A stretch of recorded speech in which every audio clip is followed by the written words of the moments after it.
Cette année 2013, la plus grande attention sera portée à ces chefs d'entreprise, peut-être tentés de quitter la France. On en parle déjà depuis quelques mois. Voici l'exemple de deux associés. L'un a décidé de partir justement pour l'Angleterre.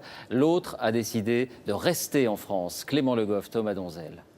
Sébastien Mebarki y a beaucoup réfléchi et s'est décidé. Paris restera derrière lui. À 30 ans, cet entrepreneur quitte la France et la société qu'il a créée pour une seule raison, la fiscalité. Je m'aperçois aujourd'hui par rapport à ce que je dégage en termes de chiffre d'affaires au niveau de ma société et en termes d'impôts, ce que je dois payer aujourd'hui, je n'ai plus envie de continuer dans cette direction. Son salaire, 300 000 € par an et pourtant, il va céder à son associé toutes les parts qu'il détenait dans leur société de nettoyage. Dans quelques jours, Sébastien Mebarki s'installera à Londres pour y créer une start-up.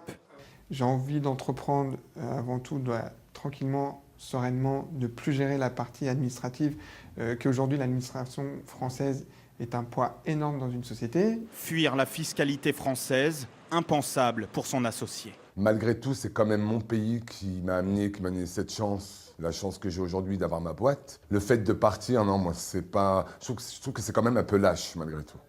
De l'autre côté de la Manche, dans un quartier au nord de la capitale britannique, Didier Delmer, lui aussi, a quitté la France et sa fiscalité qu'il jugeait excessive. Depuis 3 ans, il aide les entrepreneurs français à s'installer à Londres et les courriers s'accumulent. Tout ça, c'est des courriers d'exilés Ça, c'est une journée d'exilés.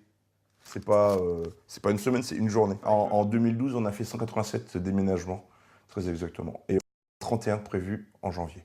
Des déménagements qu'il facture de 3 à 15 000 €. Son rôle, faciliter les démarches de ces exilés fiscaux qui ne sont pas tous millionnaires. Ce sont 100% d'entrepreneurs. Il y en a qui gagnent 1 million, il y en a qui gagnent 500 000, il y en a qui gagnent 300 000, il y en a qui gagnent 100 000. C'est un exil ras-le-bol. Et pour lui, peu importe que la taxe à 75% ait été censurée, ses clients ne feront pas le voyage retour. Impossible de connaître le nombre d'entrepreneurs français qui viennent s'installer ici à Londres uniquement pour raisons fiscales, car aucune statistique n'est disponible. La seule chose sur laquelle semblent s'accorder les professionnels, c'est qu'ils sont de plus en plus nombreux. L'actualité à l'étranger.